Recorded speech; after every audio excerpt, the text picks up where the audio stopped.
Hey y'all. So here we are. Today is the start of our coding guidelines series. So we are going to be going over the ICD-10-CM coding guidelines. This video is going to be part one, covering coding conventions. In regards to the CPC or any of your core credentials that you may be sitting for an exam for, your coding guidelines is going to be something that you need to absolutely know in order to help you to pass the test.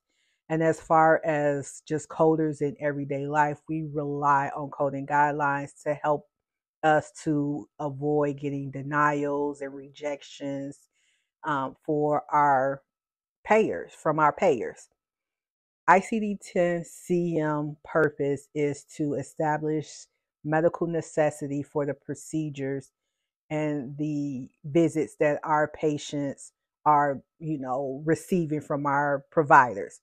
So more and more as we progress into the years, um, payers are wanting medical necessity to be specific as possible with coding ICD-10-CM. With those codes, they are really getting very specific in diagnoses. So it is important that we understand that we need to code correctly and how to arrive or report the correct codes. So your coding guidelines are going to be critical for you to understand, not only for your exam, but just in everyday coding life. You really need to know the coding guidelines in order to report the code correctly, so you won't get recoupments, so you won't get denials or rejections. So again, we are going to be starting a series. I'm going to put them in a playlist for you guys.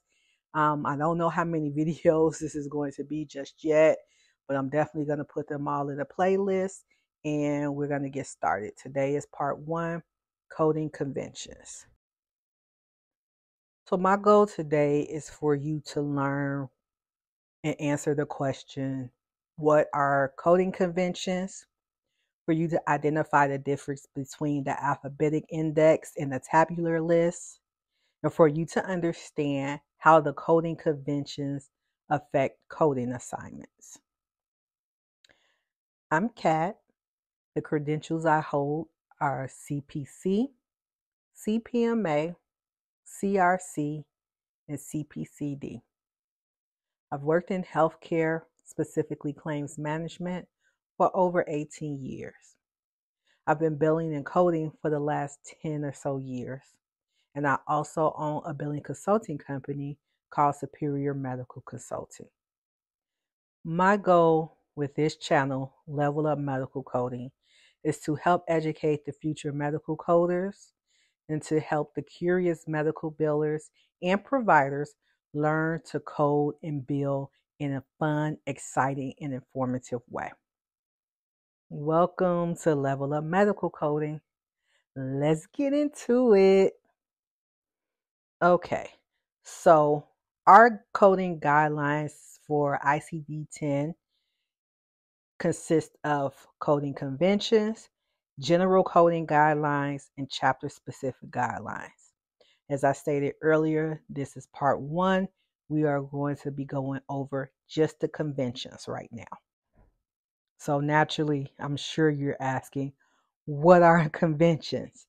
Well, the conventions are general rules for the use of the guidelines. They are independent of the guidelines. They are the general rules to use the guidelines.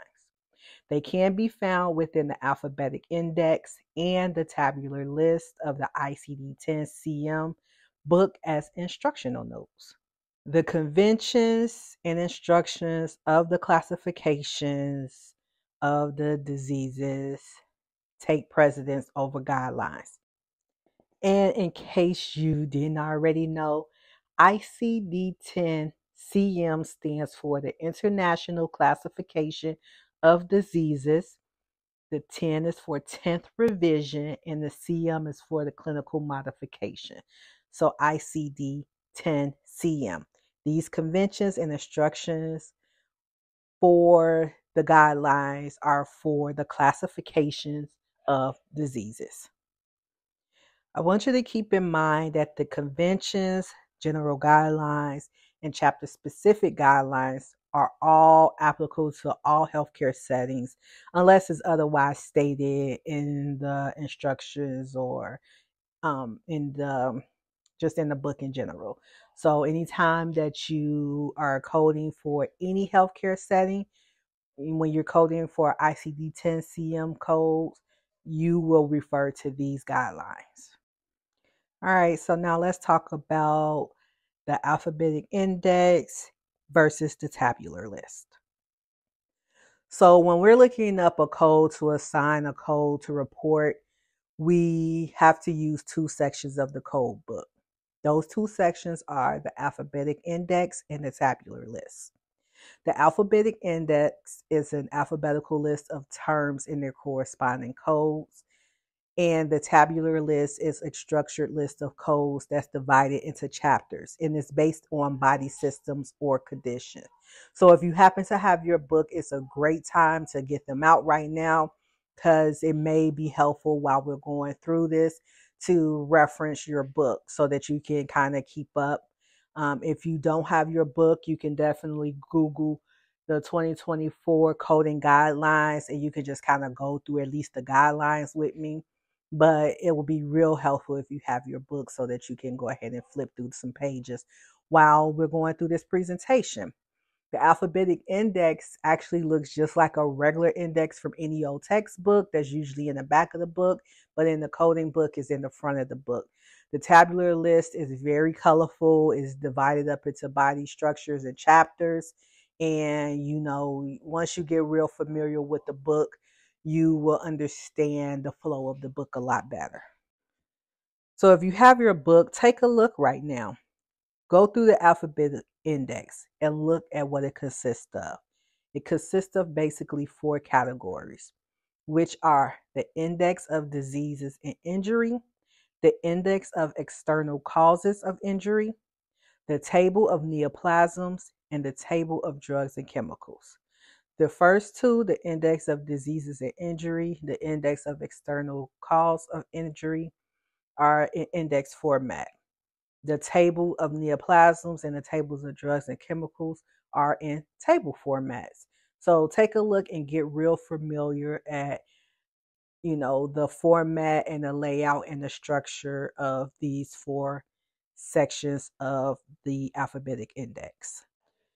The tabular list, on the other hand, are the colorful pages in the back towards the back of the book. And they are categories, subcategories, and where you will get your final coding assignment. Your tabular list is the place or the area of the book where you really will extract your codes. The alphabetic index is the starting point of looking up your codes. So while we're talking about that, let's get into the format and structure of the code book. So on the screen, as you can see here, this is a screenshot of AAPC's version of the ICD-10-CM book. This is the 2024 book cover. There are other authors or distributors or publishers of the ICD-10-CM book, but you can definitely purchase the one through AAPC. But let's talk about how the tabular list is structured. So the tabular list, as I stated earlier, consists of categories, subcategories, and final coding assignment. Subcategories and codes are depicted in either a letter or a number. All categories of codes are 3 characters. A 3-character category that has no further subdivision equals a code. Subcategories are either 4 or 5 characters, and in essence, codes may be between 3 and 7 characters. This will all make sense as we continue to talk along, but I just wanted to throw this out there. Just remember, each code has to have at least 3 characters to be reported. Some codes are longer than that, up to 7 characters. but the subcategories of codes is usually between 4 and 5 characters, and you can have 6 or 7 characters in a code. And again, we'll talk about that further in a minute. Okay, so if you have your book, let's go ahead and find this code for scabies, which is B86. Now, if you notice in your book, there is no other codes underneath that, no other numbers. It's not further classified. There's no subcategories, so that is a complete code. So if you're a provider where the document that the patient's diagnosis is scabies, regardless if they further classify scabies as something more specific, as long as they say that the diagnosis is scabies, you will report B86. Now, if the diagnosis is, say, underneath that, which is B87 category, myiasis, B87, as you can see, is not a complete code. This is one of those codes that requires at least 4 digits. So underneath there, you will have options starting at B87.0 all the way to B87.4. So this is one of those codes that will require at least 4 digits, and the provider specifies a more specified diagnosis, and you will be guided to either B87.0, 0.1, 0.2, 0.3, or 0.4 by way of your alphabetic index. Your alphabetic index will guide you to which code you should assign. Likewise, if we want to look at an example of a 5-digit code, underneath that, if you have the code, if your alphabetic index guides you to code B87.8, B87.8 is not a complete code because they have subcategories for a 5-digit code. So you would either have to go out to B87.1, B87.2, or B87.9. And this rationale goes on for all codes up to 7 characters. So take a look at this, get familiar. If this was confusing and not clear enough, go ahead and leave in a comment and let me know that I wasn't very clear on this part. Because I want you to understand that diagnosis codes has to be at least 3 digits. Some subcategories are 4 digits or 5 digits, and the codes can go all the way up to 7 digits, and we'll talk about up to 7 digits in a minute, but just make sure that you understand this, and you will only assign the codes based on your provider's documentation of a final diagnosis. Once you look up that final diagnosis in the alphabetic index, this is the tabular list that we're looking at. The tabular list will let you know the final coding assignment. All right, so we're going to get into 7-character codes. And with this, you will be introduced to something called a placeholder character. So you're going to have some codes that you will have to assign that will use a placeholder. And the placeholder that we use is depicted by the letter X. So the letter X is used as a placeholder for certain codes to allow future expansion. Where a placeholder exists, the letter X must be used in order for the code to be considered a valid code. So if you have a code and the book instructs you that this code has to be 7 characters, but you only see maybe 5 characters or 4 characters, in the 5th and 6th and 7th place, where in the 5th and 6th place, there has to be a letter X in each of those places to kind of expand out the code so that it will take up 7 characters. So we're going to definitely get into an example of this, but I just want you to understand that in the code book, you will see codes and you will assign codes that will require you to use a placeholder of X. Okay, so here's our example. If you have your books, go ahead and turn to the section in your book where it houses the V codes. And let's specifically look at V20.0. So once you're there, you will see that V20.0 is for motorcycle rider injured in collision with a pedestrian or an animal. And so if you take a look at just how the code is in the book, you see that it is V20.0. But right above that, you should see a little box or a little instructional note letting you know that you need to add a D, or an S to these codes in order to report if this visit is in regards to the initial visit, which is A, the subsequent visit, which is D, or the sequela or late effect, which is S. Yes, which is S. So let's just spend some time here right now. So if you get a report or a a medical note, and the physician or provider is documenting that this patient is here regarding a motorcycle accident that they had and they ran into another person and they got hurt. This is the first visit, or this is treatment, still ongoing treatment they are coming in for. So usually we will assign, this would be considered an initial visit.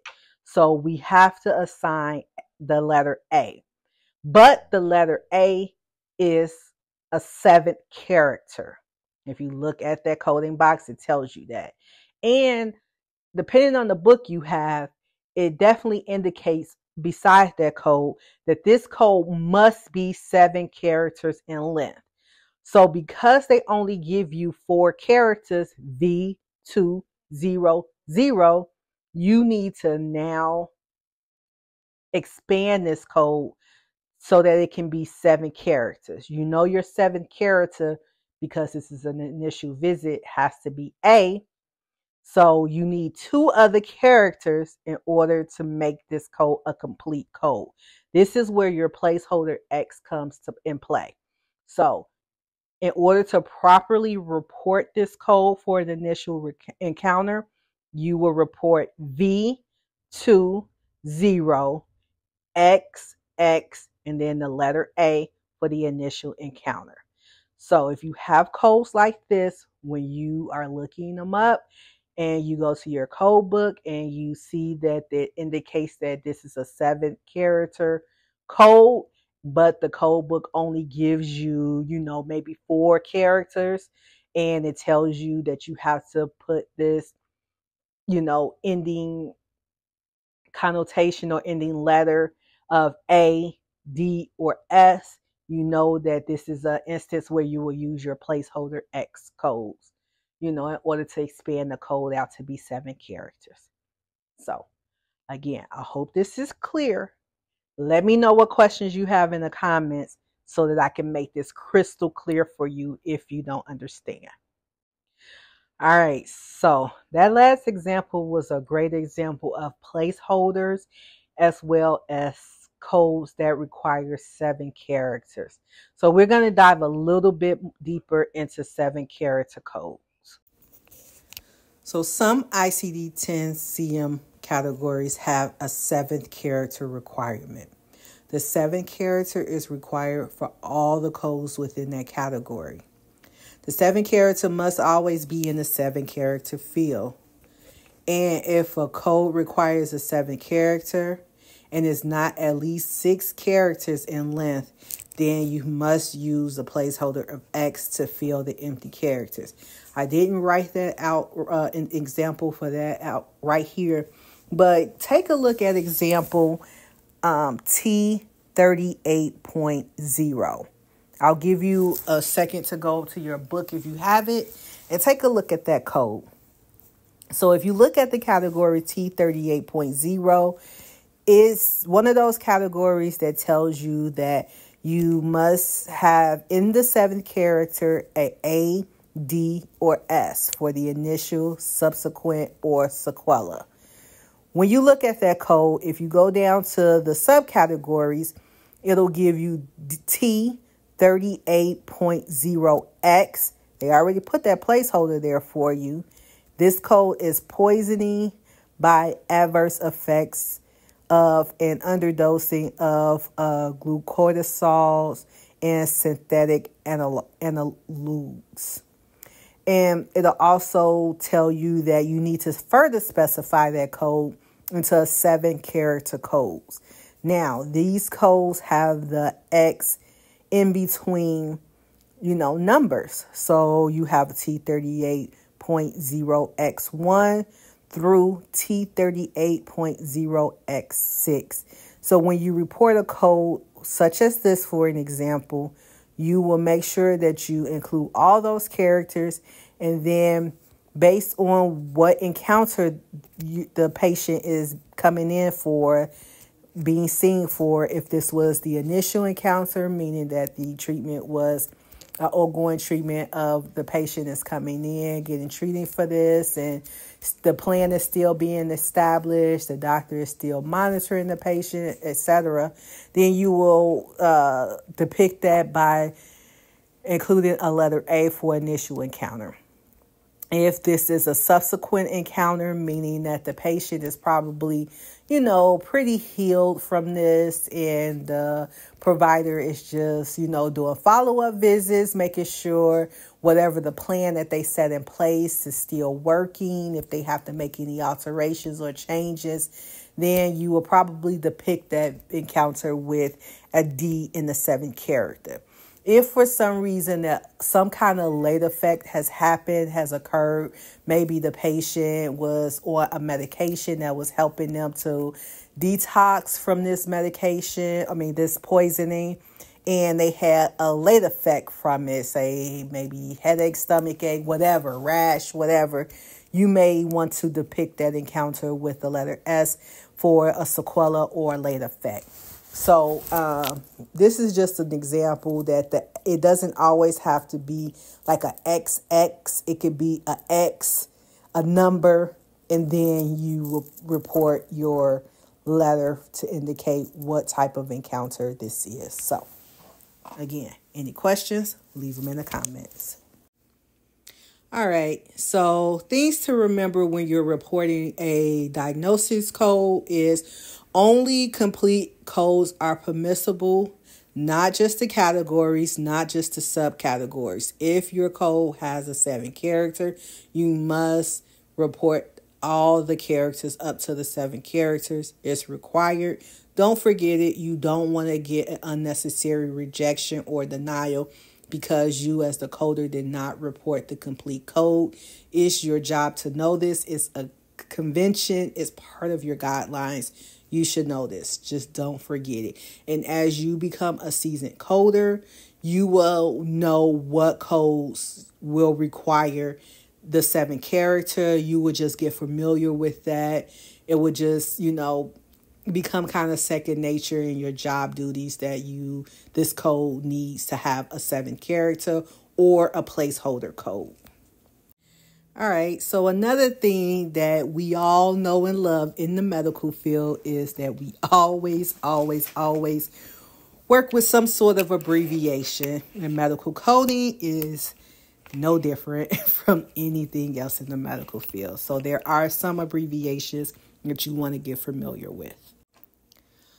So 2 abbreviations that we use are NEC and NOS. Let's get into it.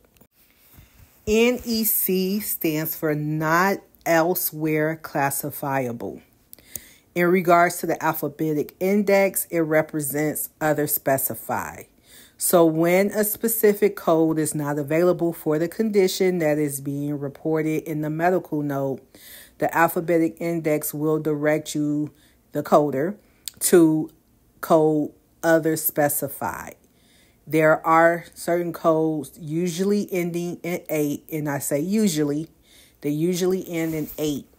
that will be to report other specified diagnosis. So if there is something in the medical note that the doctor or provider documents that is a specific type of a, disease or a specific type of symptom, and you don't have a code in the code book that actually says the exact words that the provider picked, and there isn't any like synonyms or anything else, you will always assign the other specified code, for that. So NEC. So in regards to the tabular list, NEC, not elsewhere classifiable, also stands for other specified. And just like in the alphabetic index, when a specific code is not available for a condition, the tabular list will include NEC, an entry under the code, which to identify this is the other specified code that the alphabetic index directed you to use. So in the alphabetic index, it'll say, it'll basically tell you need to code this as other specified. When you look it up in the tabular list, they will show you that this is the code that is considered other specified. So again, I just wanted to drive this point home. Codes in the code book that are titled other or other specified are only used when the information in a medical note provides details for a specific code, but that code is not outlined in the coding book. So that code, there isn't a code that exists for that diagnosis or the information that's in the medical record. So since we don't have a code for that yet, then you will report that with using the other or other specified diagnosis. So now let's talk about the other abbreviation that we use in coding, which is NOS, and that stands for not otherwise specified. In the alphabetic index, this abbreviation is equivalent to an unspecified condition. So if the provider documents something and they don't further tell you what degree or classification of a diagnosis that they are treating, say for instance, in the field that I code in, I code a lot of UTIs, but there are specific UTIs according to the code book that we can code. So if the provider just document patient came in for UTI, I can either query the provider for a more specified code or a more specified diagnosis, or I can report the UTI unspecified. And of course, in regards to the tabular list, it's the same thing. The abbreviation is equivalent to unspecified, NOS. So when you're in the alphabetic index and you are looking up a diagnosis and it's not further specified, you will see in the tabular index just the condition. When it directs you to the tabular list, you will usually see this depicted, again, usually see this depicted with the ending digit of 9 or the ending digit of 0. So in my UTI example, if the doctor didn't specify the type of UTI the patient is experiencing, then I will code that as N39.0. And just to further drive this convention, into your head, codes that's titled unspecified are used when the information in the medical record is insufficient to assign a more specific code. When an unspecified code is not provided for a particular category, the other specified code may be used to report both other and unspecified. So say, for instance, if you don't have a unspecified ICD-10 code in that particular category, then you would default to assign other specified. So in my UTI Example, for instance, if the provider only documented a UTI, urinary tract infection, and just hypothetically that code N39.0 didn't exist, then I could have selected a code that had an other specified code associated with it or wording associated with the code. So if the code set just did not have an unspecified version of the code listed in the code book, but it did have a other specified version documented in the code book, that's the code that I would have selected. If you do not have the option to use unspecified, I'm going to say that again. You can use or report the other specified code for a condition only if the code book does not give you an unspecified code option. For a code that has been further identified or further specified, but the code book just don't have a code for that particular version of the or the diagnosis yet. I bet you didn't think you was going to ever need a lesson on this again, but let's talk about how punctuation is used in the code book. So the punctuation that we are most concerned about would be brackets, parentheses, and colons. All right, so let's talk about brackets first. So an example of brackets would be if you have your book, look up the word dementia. So if you look up the word dementia, you go down to a subcategory with Lewy bodies or Lewy bodies, you will see an instructional note that tells you also to see code G31.83. Then in brackets, it has F02.80.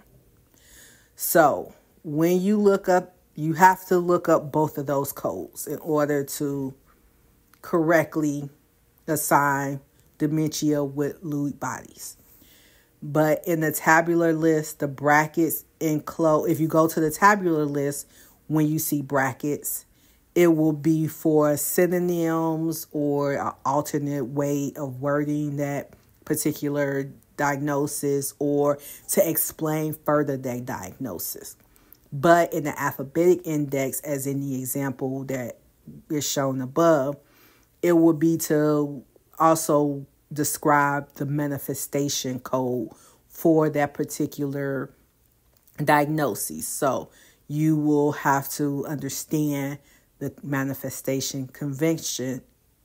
Yes, you will have to understand the manifestation convention or instructions in order to fully grasp what this is trying to say. But just keep in mind that in the alphabetic index, when you see brackets, it means that this condition is a manifestation of another condition.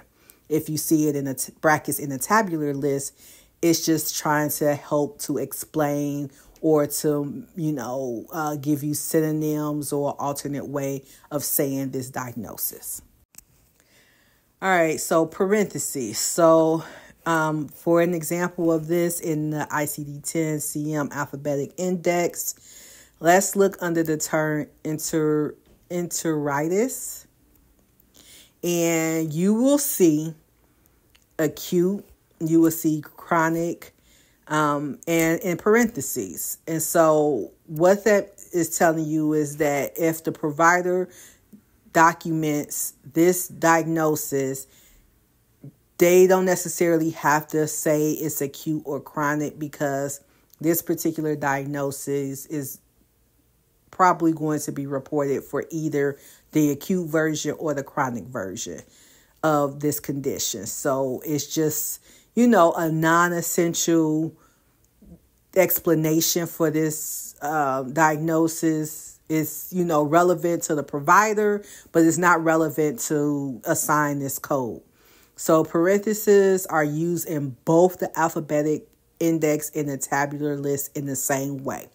They are used to enclose supplementary words or phrases that may be present in the clinical note or absent in the clinical note, but it won't affect how the code assignment should be done. These are referred to as non-essential modifiers. So again, whether or not the doctor or provider reports acute or chronic in this example doesn't matter. You will assign this code regardless. But if they happen to say acute enteritis, you could still assign this code. If they happen to say a chronic enteritis, you still assign this code. If they don't say either one, you still assign this code. That's just basically what it's saying. Unlike the brackets, where it's in the alphabetic index, if you see brackets, that's because it's a manifestation and you more than likely will have to report two codes. And in the tabular, it's just synonyms. And finally, colons. Colons are used in the tabular list after an incomplete term, which needs one or more of the modifiers following the coding to make it an assignable category. So just keep that in mind, is that, if you see something that's with a colon, you just kind of need to read further to see what will make this a complete code for it to be assigned correctly. Okay, so the next convention that we're going to talk about are includes notes, exclusion terms, and excludes notes. I'm going to briefly go over includes notes and exclusion terms, and then we'll talk about includes notes in a little bit more detail. So first, inclusion notes. Inclusion notes appear immediately under a 3-character code to further help define or give an example of a condition in that category. So it's just basically to help to explain better the diagnosis code and to kind of give you confidence that you are in the right area or picking the right code. Inclusion terms are terms that's included under that code, that these terms could be included in this category to be assigned for this specific diagnosis. So the terms may be like synonyms to the code, or like sort of like the other specified codes. It could be like additional terms that's only found in an alphabetic index that you will see only in the alphabetic index, but it doesn't have like a specific code assigned to them. It's all encompassed under this one code. So I don't have a specific example of that, but once you start coding, or once you get familiar with your code book, you'll understand what the inclusion terms mean. It's just how the literal definition of these terms are included in this code. Like, you can use this term instead of this term and they still mean the same thing. Basically a synonym. All right, so like I said, we're going to get down into excludes notes. So there are 2 types of excludes notes: excludes 1 and excludes 2. Okay, so the first excludes notes is exclude 1. This is the old school notes. All OG coders know about excludes 1 notes, and excludes 1 note means that it's not coded here. This indicates that the code is excluded and should never be used at the same time as the code that you are thinking about reporting. Like, the conditions never occur together. The most common example would be an acquired condition and a congenital condition. If you have like an acquired condition and you try to report it as congenital, then it's confusing, because if something is acquired, meaning that it just happened to happen, it became acquired, as opposed to a congenital condition, meaning that you were born that way, which one is the true statement? Is it you were born like this, or was this something that happened during your lifetime? So those 2 codes should never be coded together. A more specific example would be in my UTI example. So when I am coding a urinary tract infection, N39.0, and sometimes my provider will drop a another code that is, related to UTIs, like a N34 point, I don't know, 1 or something like that. And so I will get the claim. If I don't catch it, I'll get the claim kicked back and denied, saying that no, there was an excludes note regarding this code and this code. So I need to review it again. On the other hand, excludes two notes is a fairly new concept, but it represents that this condition is not included in this condition. So it's okay to report both conditions together. And excludes two notes indicates that conditions excluded is not part of the condition that is represented in the note. And again, these conditions can be existing in the body together, so therefore you are able to report both codes. So if you are looking up a code and you see there is an excludes two note, you absolutely can report both of those things if the providers say that the patient has experienced both of those. So going back to my UTI example, N39.0, a lot of times the provider will also document that the patient has like blood in their urine. So hematuria, I think that's how you pronounce it, hematuria, they would assign R31.9 as well. And so if I look up UTI or N39.0 in my code book, I also see there is an excludes two notes for hematuria R31.9, and it's an excludes two notes, so I can absolutely report both of those codes on the claim to tell the full story of why the patient is being seen today. Okay, so next let's get into some really important, all the conventions are important, but really important conventions that you need to know about. And those are your code first conventions, your use additional code conventions, and your end diseases classified elsewhere. Okay, so this convention is referred to as the Etiology Manifestation Convention. Code first, use additional code, and a disease classified elsewhere notes are covered under this convention. It's convention number 13.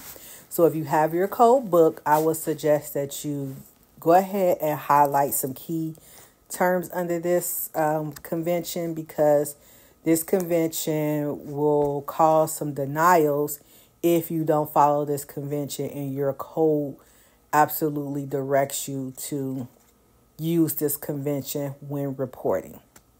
So let's get into it. So certain conditions have both an underlying etiology and multiple body systems manifestation due to the underlying etiology. So for those conventions in the ICD-10-CM coding categories, you are required to report the underlying condition sequence first, if it's applicable, followed by the manifestation. And you will know if it's applicable because the provider will tell you that. Whenever a combination exists, there will be a use additional code note on the etiology code and a code first note on the manifestation code. So let me say that again. If you were to follow this convention, you will see an indication that says use additional code on the etiology code, and you will see a code first note on the manifestation code. These instructional notes will indicate the proper sequencing for the coder to follow for the code. You will code the etiology first and the manifestation second. So when you see a code first, you know that you have to code this code first, and when you see additional, you know you will have to use that code second. In most cases, the manifestation code will have the code title, in disease classified elsewhere. So in most cases, when you are coding a code that is considered a manifestation code, you will see listed in that code title the diagnosis, whatever the diagnosis is, and the following words: in diseases classified elsewhere. The codes with this title are a component of the etiology manifestation convention. The code title indicates that there is a manifestation code in disease classified elsewhere and are never permitted to be used as a first listed or principal diagnosis code. So that should be your hint. If you are looking up a code and you see in that code description, it says in disease classified elsewhere, you can't code that code first. That can't be coded first. You have to code the etiology code first, and then you code the code that says in diseases classified elsewhere, which is the manifestation code. So in most cases, again, you will definitely see in the title, it will say in diseases classified elsewhere in the description of the code. You must use any codes that have the title in disease classified elsewhere in conjunction with the underlying etiology code. They have to be reported together. So you will see this a lot with like dementia codes. If you look at category F02, dementia, you will notice in the title it says dementia in other diseases classified elsewhere. That's a good example of that convention. That means you cannot code that first. That's a second code. Remember when we were talking about brackets and I used the example of dementia Lewy bodies? Well, if you can remember on that slide, there was a G code, and in brackets, there was an F code. The G code is the etiology code.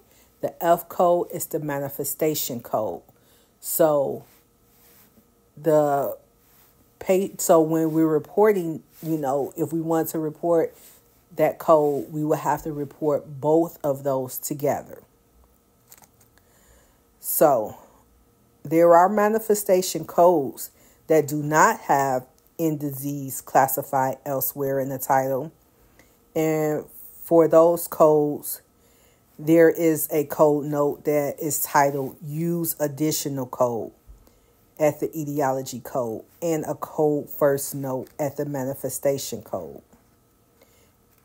And so that will give you the rules on how to sequence those codes. So if you see something that says use additional code, then of course you know that maybe I will have to assign another code with this code if applicable. And I don't necessarily have to, sequence this code in a certain way. But if when you get to the etiology code and you'll necessarily see the code first note, you code the etiology code first, and then you will code the manifestation code. The code book is going to be very clear on how to sequence the code. If you ever see an indication that says code first, you absolutely need to code that particular code first. So in addition to the notes you will see in the tabular list, the conditions will also have a note in the alphabetic list too. So you're going to see you're going to be instructed on how to code this in both lists. The codes in the brackets is always sequence second. Again, for that example that I gave you earlier, You saw the G code was not in brackets, but the F code was in brackets. The F code is always going to be coded last. The G code always going to be coded first, because your conventions, your guideline tells you that. Your guidelines specifically say that this is a code's first. The code in the brackets is always to be sequenced second. You don't have to guess about that. It tells you that right in the guidelines. Take some time and review this convention. And if you have any questions or need any further explanation of this convention, definitely put it in the comments and we'll go over it a little bit more in depth until you get it, because you don't want to get a claim rejected or get a question wrong because of this convention. It's pretty simple, and I'm sure you will have a question about sequencing on the test. So you really need to know this convention. All right, we are almost done. We're getting to the last little bit of it. So you will also see some words that may kind of trip you up a little bit, and we're going to go over a few of them now. So let's talk about when you see the word "and" in your code book. The word "and" should be interpreted to mean and or when it appears in the title.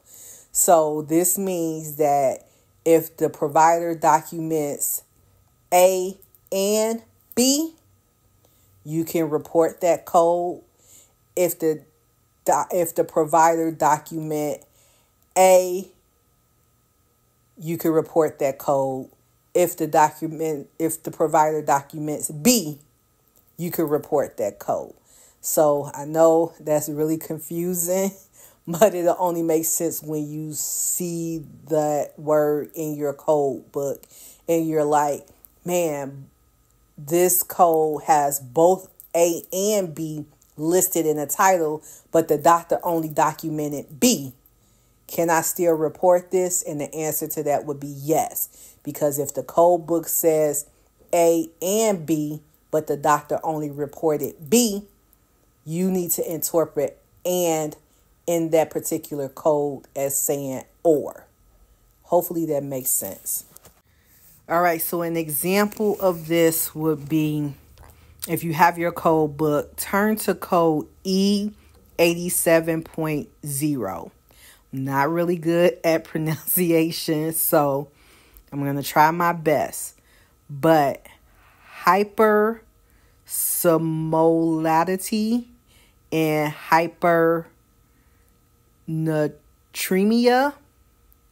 So if the provider was to document one of those conditions and you look up in the code book and see that both of these words covers E87.0, only having one of those conditions or one of those words documented would be sufficient enough for you to sign E87.0. So for example, if the doctor says patient final diagnosis is hypernatremia, you can absolutely report E87.0. If the provider says that the diagnosis is hypersomnolatity, I guess, and hypernatremia, then you can absolutely report 87.0.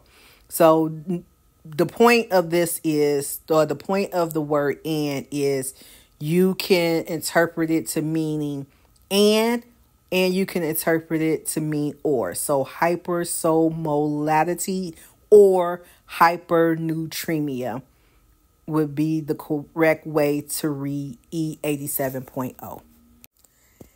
The word "with" or "in," IN, should be interpreted to mean associated with or due to when it appears in the title of a code. These conditions should be coded as if they are related to each other, even if the doctor didn't document that they are linked together.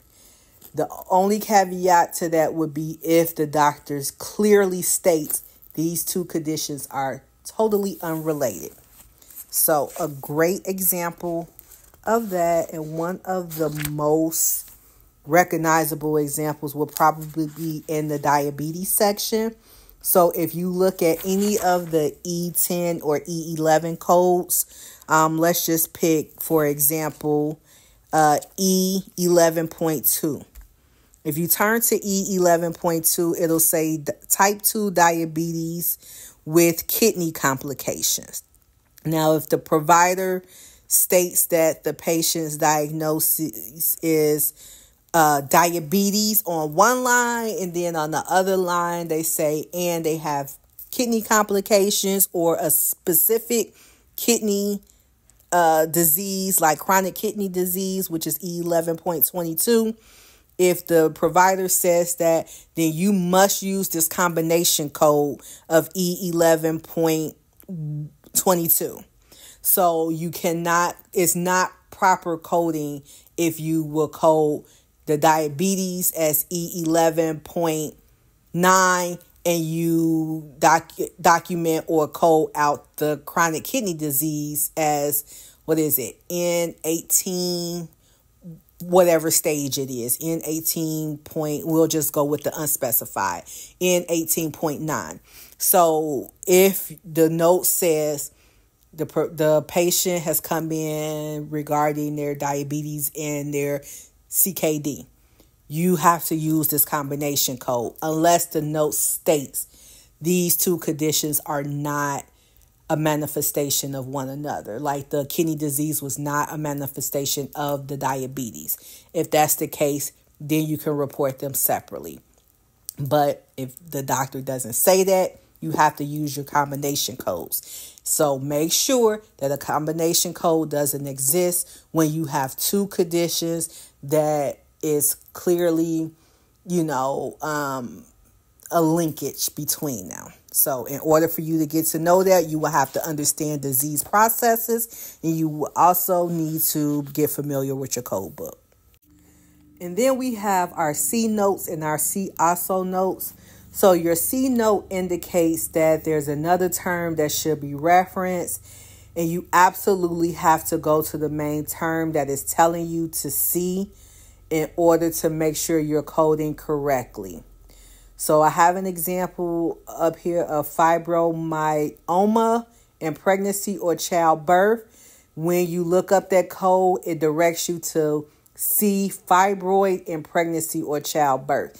So it's no ifs, ands, or buts about it. When you see a C note in your code book, you must absolutely go to where it tells you you need to see,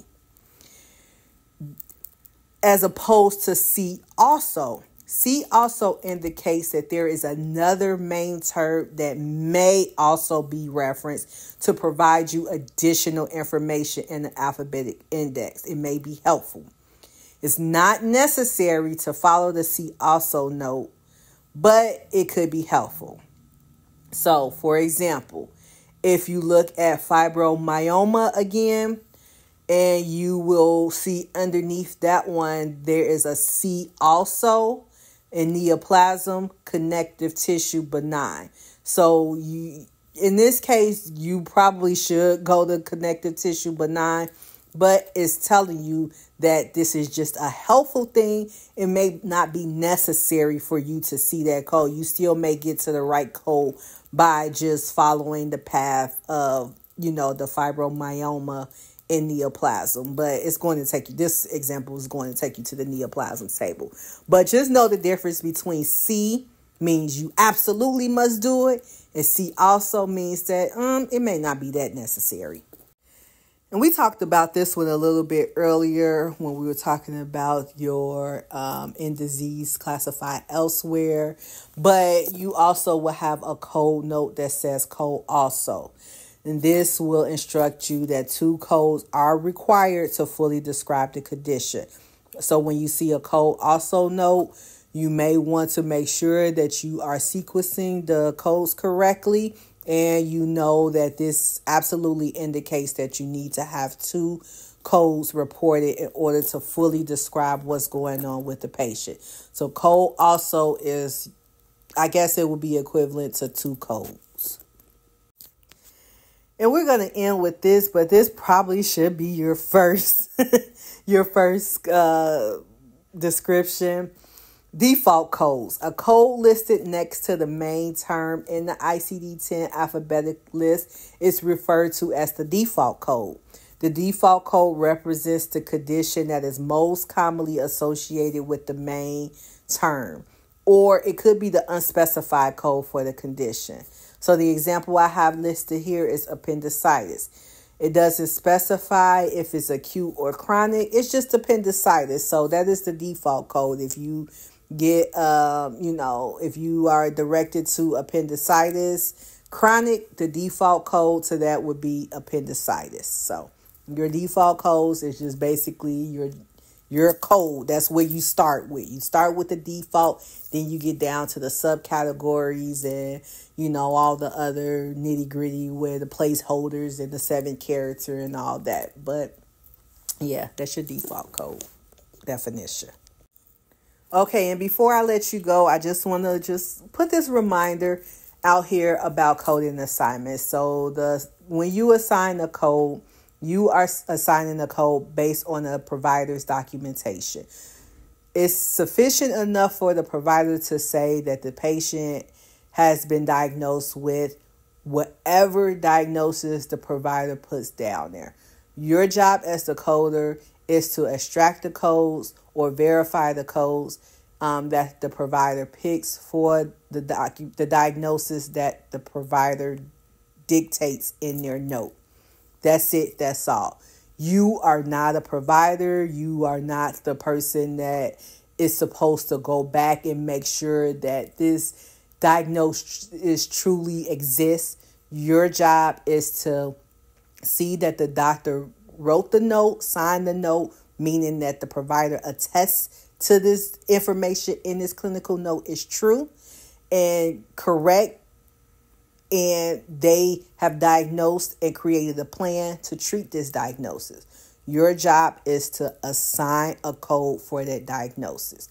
No more, no less. You are not a clinician, and even if you are a clinician, when you are coding, you are not acting as a clinician at that moment.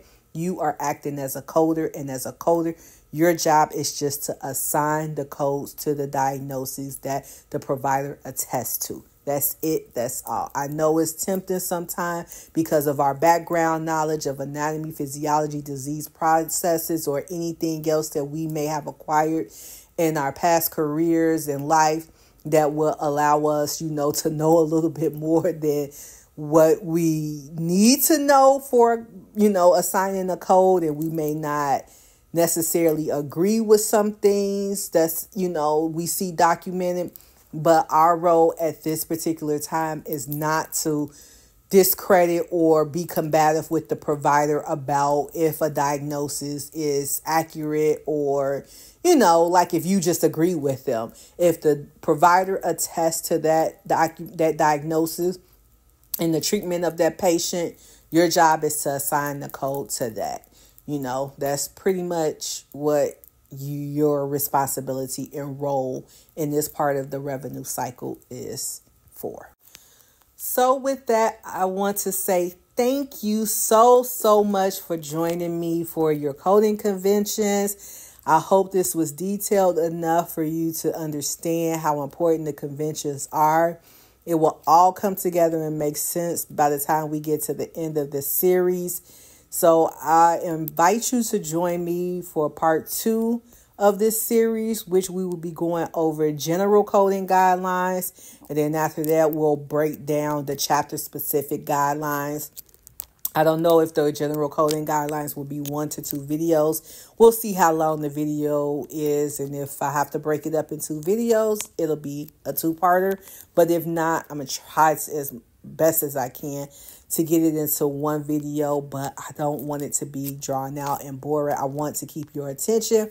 So if you have any suggestions, any comments, on what you liked and what you didn't like about this presentation. Please let me know, and I would definitely consider them in future videos. If you haven't done so already and you are at the end of this video, go ahead and give me a like, because I held your attention for this long. So hopefully I earned that like.